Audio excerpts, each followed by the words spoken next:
Vamos a hablar de eficiencia y de equidad, y cuando nombro eficiencia y equidad me estoy refiriendo solamente a lo espacial, no tal vez la eficiencia y la equidad como la conocemos en otras disciplinas, en otros ámbitos, sino que nosotros como geógrafos también trabajamos esta desigualdad territorial tratando de reflejarlo a través de la equidad y de la eficiencia. ¿Y a qué me refiero con eficiencia? Cuando nosotros valoramos la distribución espacial de un determinado elemento o entidad geográfica que tiene que ver con servicios, esos servicios que permiten la accesibilidad a la población. Esa accesibilidad que para nosotros tendría que cumplir con la equidad. Esa equidad está relacionada con la igualdad y la justicia, y siempre me estoy refiriendo a lo espacial. Esa equidad referida a la igualdad y a la justicia hace que la distribución del servicio o de la infraestructura trate de aproximarse a la mayoría de la población, y esa población tenga la posibilidad de la accesibilidad. Creo que en los estudios que hicimos en estos años, y sobre todo después de las reuniones que hemos tenido y donde hemos tenido que acordar criterios, queda muy dibujado en el mapa justamente esas desigualdades territoriales. Una de ellas tiene que ver con la distribución de cada uno de esos elementos que tienen o que conforman lo que nos lleva al bienestar. Por ejemplo, la salud, ¿cómo tenemos distribuidos todo el sistema de salud en un territorio? Podemos hablar del territorio a nivel provincial o a nivel local. Y hablamos que el método es fundamental cuando nosotros tenemos una cantidad de datos. Esos datos que también de repente hay una discusión muy fuerte entre lo cuantitativo y lo cualitativo. Decimos, no existe el método perfecto, existe el mejor método que nos acerca a generar un análisis espacial a través de los criterios que elegimos de las variables que seleccionamos. Ese método tiene que reflejar una cantidad de información, y ahí vamos, ¿por qué usamos sistemas de información geográfica?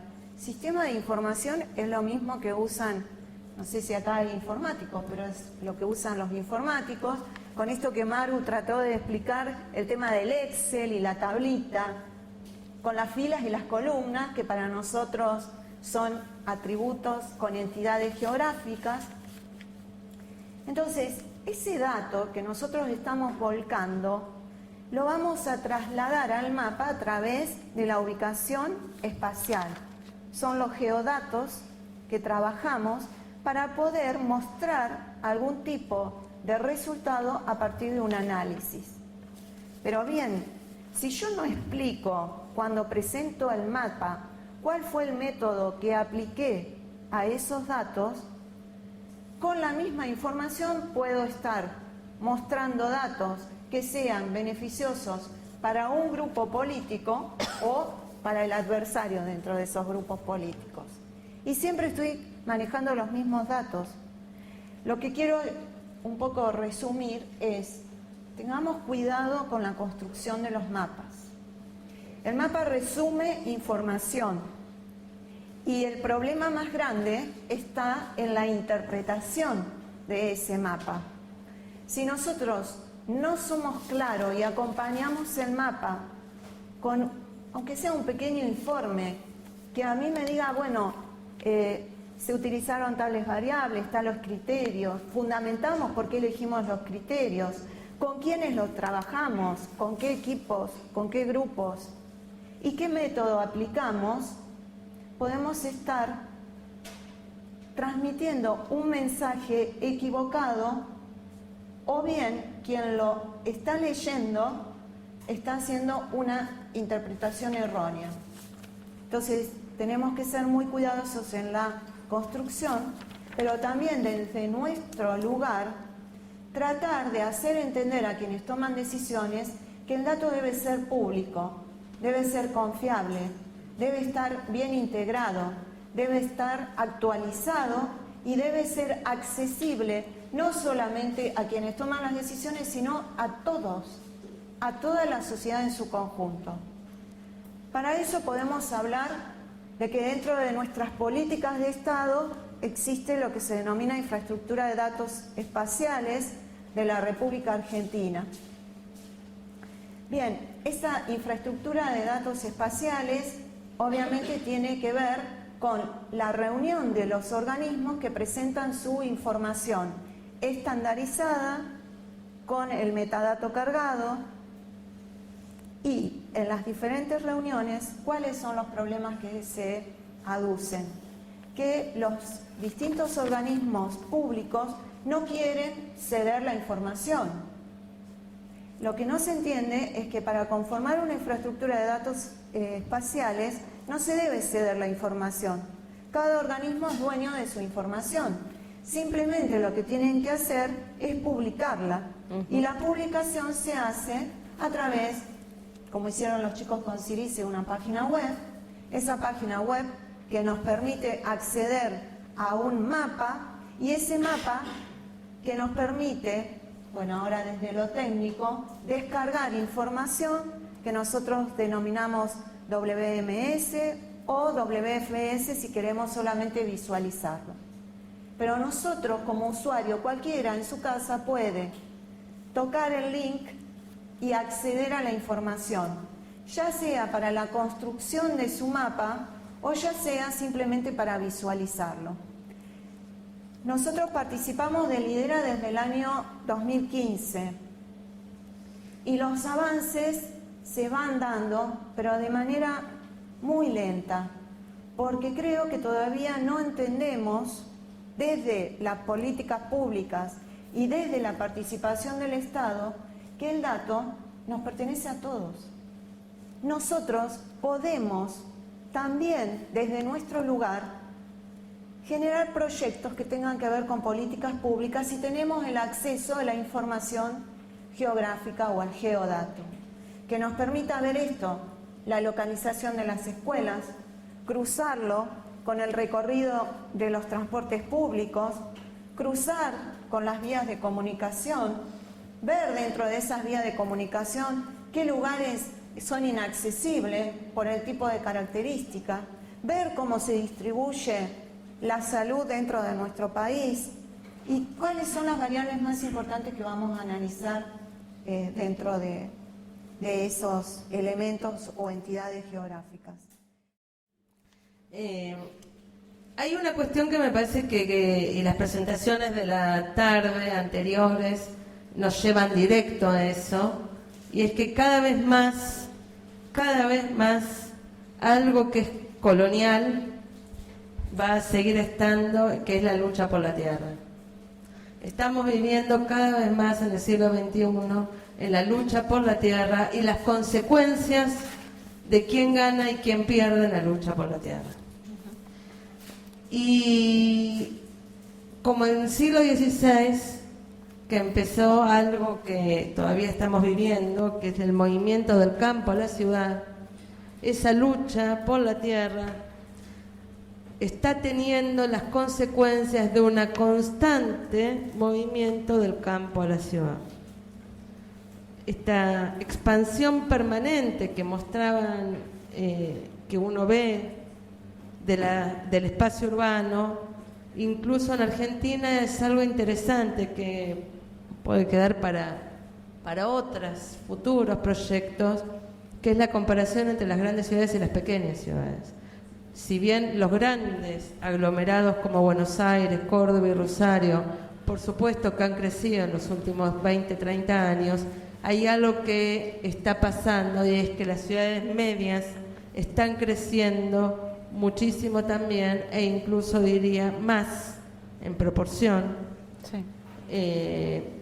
Incluso con este tema de los asentamientos que Paula, si Paula hubiera hecho su tesis hace 20 años, seguro lo que hubiera encontrado era otra cosa. Los asentamientos informales en las ciudades intermedias son algo relativamente nuevo. En medio de todo eso hay algo que entonces cada vez más la desigualdad tiene una expresión urbana. Esto no es nuevo, en el siglo XIX las grandes ciudades se dividieron en barrios ricos y pobres, no es algo del siglo XXI,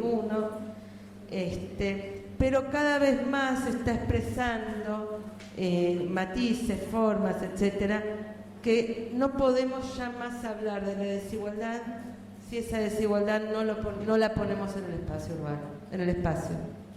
La desigualdad claramente cada vez más tiene un efecto directo en las condiciones en que se produce la vida urbana. En este punto del territorio y el mapa, yo quiero no sé si ubican a Hollenbeck, el escritor francés, tiene un libro que se llama El mapa y el territorio. Sí. Y en un momento maravilloso, porque es un provocador Hollenbeck, dice: el mapa es más interesante que el territorio. Y quiero usar eso como una provocación para este conversatorio que es entre nosotras, pero en realidad es con todos. Porque en realidad uno pensaría que es más interesante el territorio que el mapa. Claro. Sin embargo, Hollenbeck, que es un gran provocador, dice: el mapa es más interesante que el territorio. Voy a intentar, él no lo explica, es una frase que tira por ahí, pero en realidad sí, el protagonista del libro es un artista plástico que hace una muestra de las guías Michelin. Las guías Michelin son las guías de viajero con mapas. Y él dice que hace eso porque el mapa es más interesante que el territorio. A mí me parece que hay una dicotomía ahí que es la que provoca Hollenbeck, ¿no? El mapa y el territorio son como dicotómicos en un punto. Sí. Y yo creo que en esa provocación él busca diluir la dicotomía. Y me parece que es interesante en ese punto porque nos lleva a nosotros, en términos de la investigación, a pararnos justamente más allá de esa dicotomía, o no, pero por lo menos intentando. También en el ejercicio profesional, porque digo, muchos de los que están aquí quizá van a ser docentes, van a ser profesionales, no van a hacer investigación, pero van a tener esta dicotomía del mapa y el territorio. Por otro lado, en los últimos 10, 15 años, los geógrafos se han enojado mucho porque la palabra territorio suele ser usada de muy particulares modos, y vieron que uno a veces dice, uno puede escuchar la idea de tengo territorio, y vos esperás que venga con una maceta. Sí. O sea, decís, bueno, tener territorio que es tener un poquito de tierra. Claro, en general que dice tengo territorio, lo que está hablando no es de que tiene territorio, sino que tiene algún tipo de cercanía a donde ocurren las cosas. Después también, cuando en las políticas públicas y en las políticas educativas se habla del territorio, se habla de algo que no necesariamente sería el territorio, sino que son como las agencias del Estado, ¿no? Entonces el territorio es la escuela. Pero igualmente acá es interesante porque aparte de esa propiedad del tengo territorio, agrega otra cosa que es la burocracia. O sea, el Estado. Y a mí me parece que aquí hay una cosa interesante para desarmar un poco esto del concepto de territorio y esto del mapa y el territorio, que el territorio implica sí una pelea por la propiedad. El que tiene territorio es porque se hizo del territorio, a las buenas o a las malas, o a las más o menos buenas o a las más o menos malas. Cuando Foucault habla del territorio, ¿qué dice? Es una categoría jurídico-política, y él dice, el poder se ejerce en el territorio sobre las poblaciones. O sea, el poder no se ejerce sobre el territorio. El poder se ejerce entre personas, ¿sí? Entre sujetos, sobre las personas, en el territorio, ¿sí? Fíjense que acá hay otra cuestión, porque ya entonces lo que incluye en este punto que el territorio es resultado de unas relaciones de fuerza entre. Por tanto, el territorio no es una categoría dada. Y entonces ahí que me encanta también, o sea, me parece que está bueno para provocar la conversación, Deleuze y Guattari en 1000 mesetas dicen el territorio es un acto. O no se tiene, no se está cerca, es un acto. Y entonces ellos dicen, no se trata de un algo anterior a la marca cualitativa, sino que es ella la que crea el territorio. O sea que el territorio es resultado de relaciones de fuerza y esas relaciones de fuerza marcan. Y el territorio es resultado de esa marca. Yo creo que el acto de mapear nos acerca a los problemas y eso lo hace muy interesante. Algo decía Cristina con el dato, porque aparte cuando mapeamos ponemos datos, entonces tenemos un problema de la validez, no diría la verdad, pero sí la validez, lo fidedigno del dato, la puja por los datos, porque hay algo que nosotros, que Cristina reclama siempre, y la enoja, y yo entiendo que a Cristina la enoja, a mí también, a todo el mundo se enoja, y es que no ceden los datos. Y no los ceden porque están en esa puja. En la puja del poder. Están en esa puja. El dato geográfico es el dato que está en medio de la puja, que no es poca cosa, porque es la puja que no, por el territorio, es la lucha por la tierra, sigue siendo. Ahora hay algo también interesante en los mapas, y es que los mapas admiten múltiples escalas. Los mapas admiten, la escala del mapa puede ser la escala global y la escala local. Y en el fondo estamos hablando de lo mismo, pero nada que ver.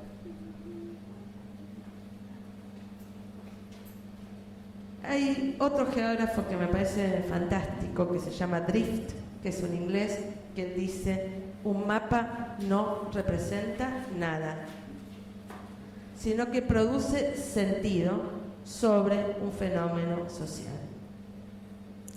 Claramente, ahí da vuelta todo. Ahora, ¿qué quiere decir que el mapa no representa nada? Que el mapa produce, o sea, el mapa es producido, y está dando cuenta de esas relaciones de fuerza, de esa conquista, de esa lucha por la tierra. Cuando mapeamos, estamos en el medio de la lucha, no estamos fuera de la lucha. Y el dato geográfico me parece que también es parte de esa lucha. Entonces, ¿qué hacen todos estos mapas? Eso.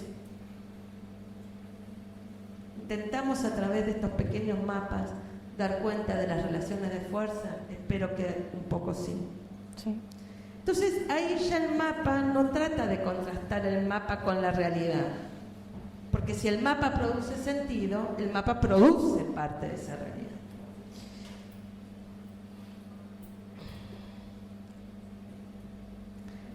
Y aquí me parece que el mapa es parte de la conquista.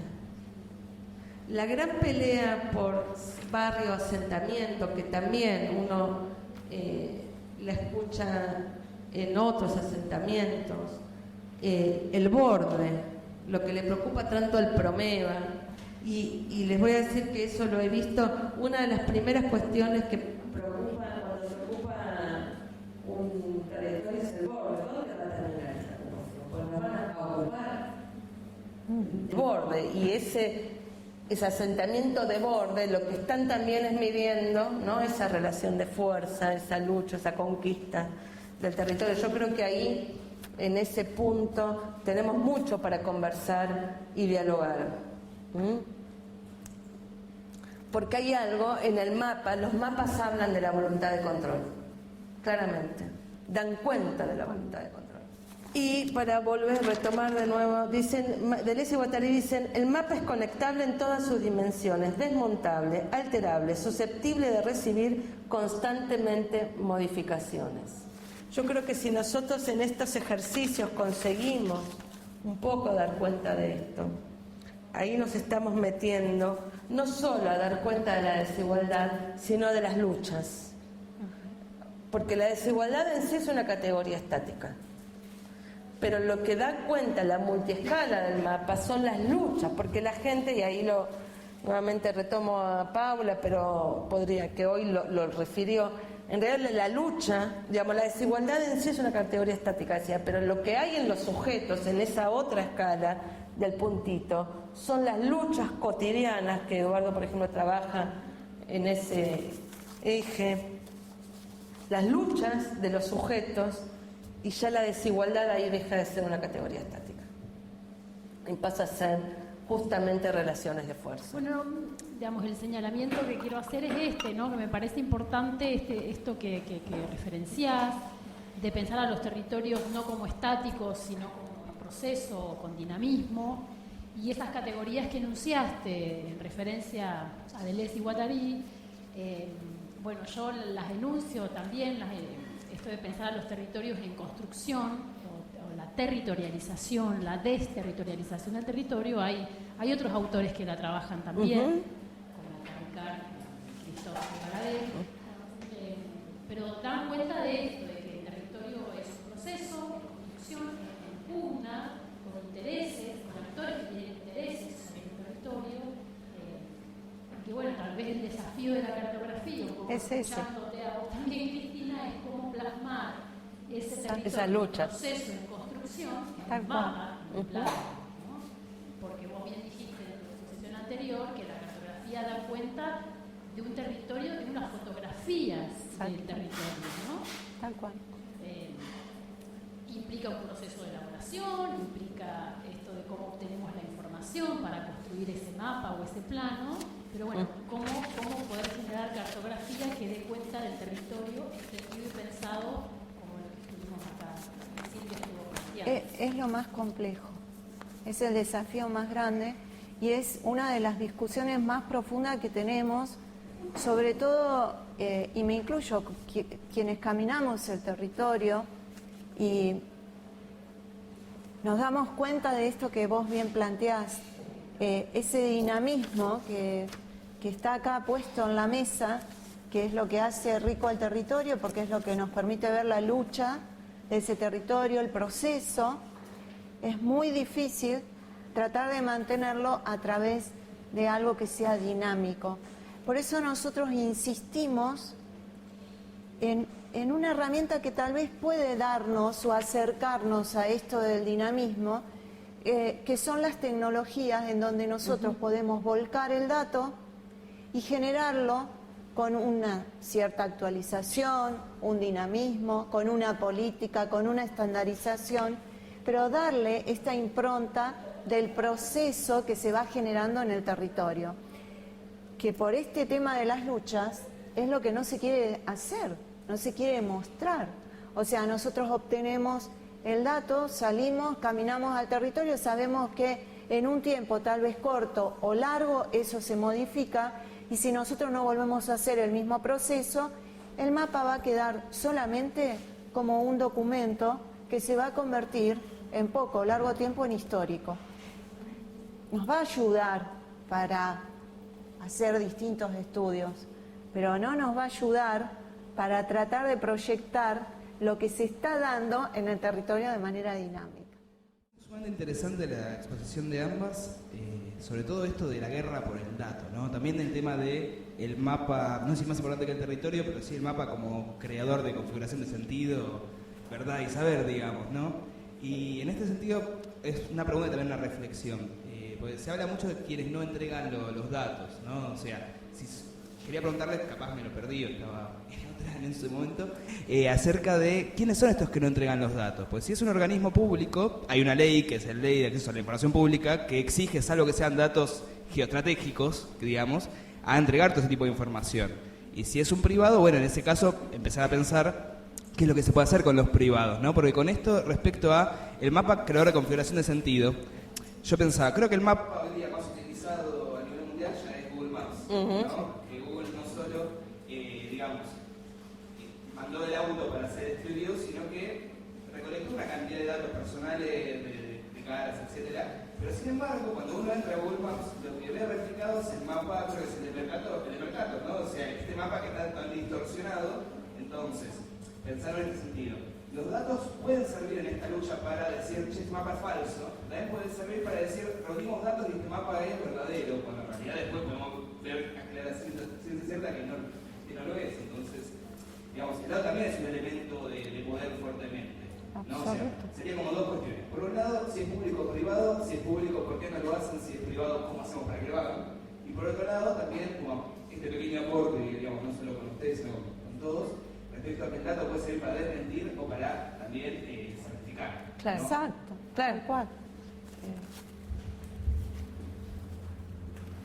Bueno, lo primero, si hablamos de organismos públicos, organismos del Estado, obviamente que ellos tienen que compartir. No es ceder, tal vez, en esta lucha por el poder, también hay un desconcepto en lo que es ceder el dato. Los organismos pueden tener sus servidores con todo el dato dentro del servidor y ellos otorgar el permiso para hacer visible la cantidad de información que quieren que veamos, a quiénes va dirigido. O sea, está todo establecido como para que los organismos públicos realmente trabajen con el dato geográfico de una manera eficiente. ¿Sí? Eso, ¿qué hace? Le acerca a quienes toman las decisiones una información que está medianamente actualizada, bajo estándares, de cierta calidad. Entonces decimos, ¿cuál es el problema acá? Y yo vuelvo a esta palabra, el poder. ¿No? Seguimos enfrascados en esto de que el dato me da poder. Entonces yo como organismo no libero, o yo como organismo me escudo tras el hecho de decir, no tengo tanta cantidad de gente que pueda verificar el dato, que lo pueda darle la calidad que corresponde. No sé, millones de excusas que hacen que esta ley que nosotros tenemos no se cumpla, ¿no? Entonces, muchas veces, y no solamente en el tema del dato, sino en diversas temáticas, nosotros vemos que la legislación está, las normas están establecidas, pero fallamos en el control, fallamos en el diálogo, fallamos en querer integrar, trabajar en equipo, porque seguimos pensando que eso es mío y eso me hace más poderoso. Ese es un punto. Con respecto a los organismos públicos, mirá, tenemos un buen ejemplo que creo que han sido las empresas petroleras acá en el Golfo, y bueno, yo me animaría a decir en el país, donde voy a hablar desde lo técnico, cada empresa trabaja con su datum, trabaja con su sistema de referencia para que después no se pueda integrar la información. Salió una ley que es de la Secretaría de Energía y de Hidrocarburos, donde exige que el dato se trabaje con unos determinados estándares para que la información se pueda integrar. Entonces, volvemos a lo mismo, es el Estado, las políticas que establece ese Estado como políticas ya no de gobierno, sino como políticas de Estado, con la legislación y que esas normas se hagan cumplir. Entonces ahí ya tendríamos resuelto muchos problemas. Doy otro ejemplo, mapa educativo. Si ustedes lo vienen siguiendo al mapa educativo, en esto que hablamos de lo dinámico, nosotros venimos siguiendo varios servidores de hace muchos años, los servidores también caen o surgen milagrosamente de acuerdo a las políticas y de acuerdo a quien esté tomando las decisiones en ese momento. Entonces, el servidor del mapa educativo estuvo caído bastante tiempo, ahora lo volvieron a resurgir. Hay un grave problema y estuvimos en la última reunión con IDERA en Buenos Aires, con todos los organismos. Entonces, cuando abro el mapa educativo, si ustedes se van a instituciones universitarias o académicas, van a ver que, por ejemplo, la distribución de la Universidad Nacional de la Patagonia en la provincia de Chubut pertenece en gran parte, toda su sede, a la Universidad de Comahue. ¡Wow! Y obviamente yo levanté la mano y dije, esto está mal, no es así. La Universidad de la Patagonia tiene las sedes Comodoro, Trelew, Esquel, Puerto Madryn, Todas las sedes pertenecen a la Universidad de Comahue si ustedes ingresan a ese dato. Entonces planteo ahí, estamos dentro de infraestructura de datos espaciales, ¿quién tiene que arreglar esta información? Y ahí empieza otra vez la lucha. No, que no me corresponde a mí, que entonces esto hay que avisarlo al Ministerio de Educación. Bueno, ¿quién avisa al Ministerio de Educación? Bueno, entonces tienen que ser las universidades que envían la información. Bueno, las universidades envían la información, se junta el CEPRES, que es la reunión que hacen todos los rectores. ¿Quién corrige la información? Si el dato dentro de las universidades nacionales públicas no está tomado como una política universitaria. No, cada una de las universidades de ustedes entran a las distintas universidades y nos pican un mapa donde dice, esta es la distribución de mi universidad, nosotros recibimos gente, hay solamente la Universidad de General Sarmiento, la Universidad de Tandil, la nuestra y no mucho más. ¿No? Entonces, creo que la lucha de poder pasa un poco por ahí. No sé si respondí, pero creo que tendríamos que trabajar un poco más en involucrarnos como sociedad, en hacer un poco de reclamo un poco más fuerte en esto. Digamos, la respuesta creo que es bastante concreta, por lo menos con respecto a los organismos públicos. Obviamente, ella la ley, ella la trampa, y la ley, si no tiene organismos, y el Estado mismo no se ocupa en darle su ejecución, digamos, es un papelito pintado que queda muy lindo en Infolex, pero después no se logra mucho. Más cuando además después van a la alianza de datos abiertos, ¿no? Al Open Data y todos estos, y cuentan los avances, justamente no cuentan estas cosas, que dentro de capaz una misma región, ciertos organismos públicos no comparten los datos como supuestamente estipula la ley, y nadie después dice nada de eso, ¿no? Muchas gracias. Mira, hay una cosa que que en el próximo censo también vamos a tener que prestar atención a cómo se construyen los radios. Sí. No es un pequeño detalle cómo se construyen. No. La construcción de los radios es un temita importante, porque ahí, en esto de que el mapa no representa nada, sino que produce, cuando vos pones los radios, justamente los cartografías, ahí te empezás a encontrar al final, se te puede cambiar terriblemente la medición de NBI, porque como vos construís el radio, un NBI pasas de alto, pasas a medio. De hecho, en realidad nosotros hicimos un trabajo de cartografía en San Martín, en Buenos Aires, en el partido de San Martín, y ahí todavía necesitamos descular y trabajar los radios, porque justamente en esta cuestión de que uno camina el partido, te das cuenta que no puede ser que haya NBI medio bajo en una zona que está lleno de villas, de asentamientos. Entonces ahí, pero como construís el radio, te cambia tremendamente, y entonces ese NBI deja de ser... ahí es donde me parece que es interesante lo que dice el Drift, porque sí, en un punto, si no representa nada, en realidad construye el radio, y si lo pones en el mapa, mucho más todavía. Y en ese caso... Claro, uno diría no refleja, Paula, yo entiendo lo que vos decís, pero quiero decir, lo quiero poner en la clave de lo que estábamos hablando, porque en ese caso refleja, pero ¿qué es lo que está reflejando? Relaciones de poder. Claro. Cómo se ejerce el poder en el territorio, sobre la población. Que el mapa viene a producir, ¿qué? Una forma, realmente, cuando vos mapeás con esos radios, la desigualdad se te licúa.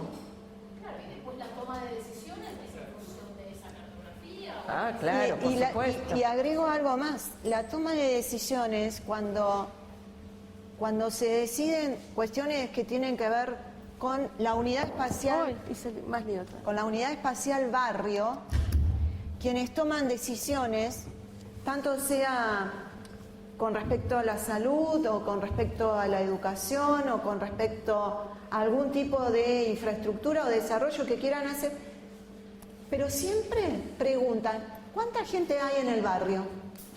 ¿Cuántos niños? ¿Es población adulta mayor? Entonces ahí, si son adultos mayores los que predominan en ese barrio, y vos decís, wow, y ahora tengo que hacer malabares entre los polígonos que representan los radios censales que atraviesan 2 o 3 barrios para sacar un determinado número que corresponda a una unidad espacial denominada barrio. Con el agravante de lo que hoy muy bien explicaba Bianca, que la mensura con lo que te indica Catastro en cada uno de los municipios dice, bueno, estos son los nombres de determinados barrios, y después la gente, y en esta dinámica del territorio, reconoce el barrio dentro de su espacio, su recorrido, tal vez cómo surgió ese lugar o cómo se reconocen los vecinos dentro de ese lugar. Yo tomé apuntes me parece importante marcarlo, de que el geodato a veces la definición de las políticas públicas, el análisis y en la gestión del territorio, que muchas veces el Estado, yo soy estudiante de trabajo social de tercer año, y el año pasado nos tocó hacer una cartografía social en el barrio 150 vivienda de acá de Caleta Olivia. Es un barrio techo digno, que fue planificado a 7 kilómetros casi del casco urbano de Caleta Olivia. Y obviamente no tiene servicio, no tiene acceso a un montón de los servicios básicos, agua, luz, gas y red local. Entonces, a mí me quedó ahí dando vuelta el geodato en la generación de políticas públicas. Cuando el Estado planificó hacer un barrio, techo digno, ¿sí?, para gente carenciada, o sea, que no tenía ingresos por debajo del nivel, eran chicos jóvenes, familias, ¿a dónde lo asentó? No hay accesibilidad, hay un transporte cada hora y media. En la escuela más cercana está a 5 kilómetros, que es el barrio 17 de octubre, no todos tienen vehículo, o sea, me preocupa que no se haga un buen análisis del geodato de todas nuestras ciudades del sur. Yo soy de Pico Truncado. El pueblo nuestro creció mucho hacia el lado este, donde eran desagües fluviales. Las lluvias que hemos tenido en el último tiempo nos inundamos igual. Entonces, no hay una buena análisis y utilización del geodato por parte del Estado en la definición de políticas públicas. Bueno, yo no sé si no hay buena utilización, perdóname, porque hay algo que de la negligencia es política. No es que no se analiza, no es que no se analiza. Para nada no es que se analiza. Si vos decidís hacer un barrio a 5 kilómetros, no es o sea, hay algo infame que cuando los vendés, cuando haces negocio con eso, hay algo que es infame. Porque dudo que haya comprado, no sé, que en paz descanse Franco, un terreno ahí.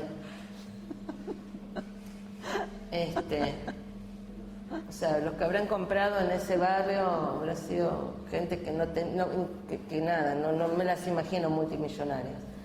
Entonces, digo, hay algo también que ahí es infame, por lo menos infame. Pero ahí hay negocio privado, o sea que, pero en muchos otros casos hay infamia en la política pública. Y no es, ay, no vieron, ay, ¿usted no se dio cuenta que acá queda 5 kilómetros? Sí, se dieron cuenta, no lo dudes, se dieron cuenta. Sí. Porque se inunda o en zona de cañones, hay desagüe, o sea.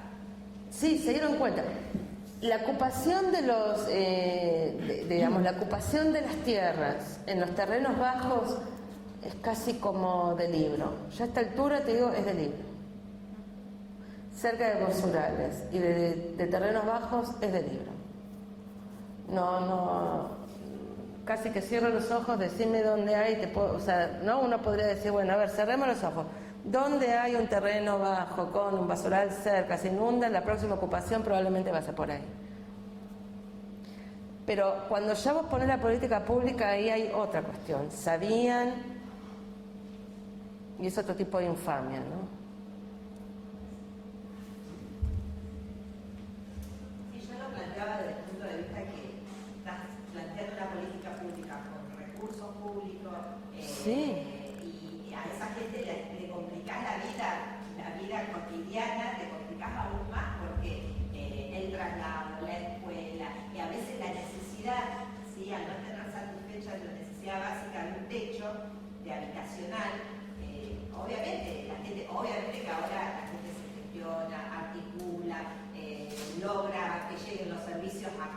pueden, pero no sería la idea, o sea, para eso hay una planificación. Y a eso yo le agregaría algo más. La falta de relación dentro de la misma estructura. Entonces, ingresamos a un municipio y tenemos acá ambiente, acá catastro, acá estadística, todo separado, y dentro de una estructura que supuestamente hay una persona que toma las decisiones en base a toda esa estructura, ninguno se ve con nadie, no se comunican, no comparten el dato, ni que hablar de la información, pero tampoco lo estructuran de la misma manera como para decir, bueno, a ver, este territorio que queremos dibujar en un mapa, que si lo llevamos a los sistemas de información lo vamos a ver en capas superpuestas. Esas capas superpuestas tienen que tener esa misma relación y distribución dentro del municipio o dentro del Estado, ¿no? Y es la parte que nosotros no estamos preparados todavía y que creo que sería el lugar donde tendríamos que caminar para decir, bueno, integramos la información, le decimos, bueno, queremos hacer un nuevo barrio. Fíjate, esto es el mapa, voy tirando las capas de cada una de mis áreas dentro del municipio y te digo, no, ese no es el mejor lugar. Tratemos de planificarlo acá. Me voy a quedar entonces con otra parte de lo que... ¿Esto se escucha? Con otra parte de lo que estábamos discutiendo, con la idea de la cartografía, el mapa. Yo tomo tus palabras y no las repito, pero al final los mapas, el poder, ¿de qué habla? Del haz de luz, de las visibilidades. Sí. Mapear es visibilizar. Pero también el poder es tomar decisiones sobre eso visible e invisible. Por eso yo me parece que lo que traía una estudiante de trabajo social es interesante también para poner parte digamos, para no repetir las palabras de Cristina, parte de lo que estamos discutiendo es el juego de luces. Yo no creo que sea casualidad, ni siquiera soy más mala, quizá, pero creo que claramente hay mucho para pensar en términos de las políticas, los haces de luz e invisibilidades, eso que se ejerce sobre la población en términos de cómo se van planeando ahí sí, porque sí hubo un plan, porque ese barrio se hizo con un plan.